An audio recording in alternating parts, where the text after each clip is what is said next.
তার আগে ইন্টারিম গভর্নমেন্টের সময় এই রিপোর্ট তারা হাতে পেয়েছে। সেই রিপোর্ট বাস্তবায়নের জন্য তেমন কোনো পদক্ষেপ নেওয়া হয়নি। আমি দুই একদিনে দেখেছি, আমি কয়েকদিন আগে এই রিপোর্টটা পুরো না দেখেই কিছু কথা বলেছি যেগুলো আজকে সংশোধন করতে চাই। আমরা নতুন করে কোনো তদন্ত কমিশন করব না, যেহেতু জাতীয় একটা স্বাধীন তদন্ত কমিশন গঠিত হয়েছে এবং তারা দক্ষ উপযুক্ত ব্যক্তিদের দ্বারাই গঠিত হয়েছিল। তাদের রিপোর্টে আমি একটা গ্ল্যান্স যা দেখেছি, যেহেতু আজকে কথা বলতে হবে সেই জন্য, তাতে যে সমস্ত সুপারিশমালা এসছে প্রায় 70টি মনে হলো। আমি আরও ডিটেইল দেখব।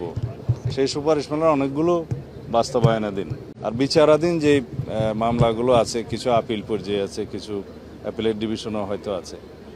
এই জুডিশিয়াল প্রসেসটা সমাপ্ত করা হবে। আর অন্যান্য যে সমস্ত রিকমেন্ডেশনস আছে এগুলো আমরা ধাপে ধাপে বাস্তবায়ন করব ইনশাআল্লাহ।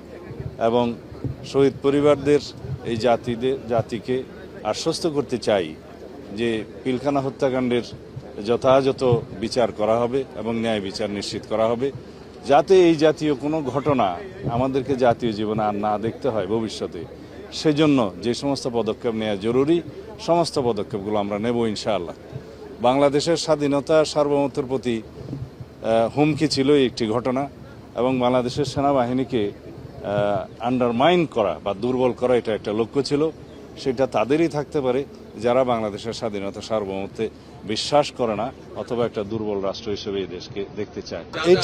এটা নিয়ে আমি মন্ত্রণালয়ে আমাদের সংশ্লিষ্ট সবাইকে নিয়ে আলাপ আলোচনা করে পরে আপনাদের সাথে কথা বলব।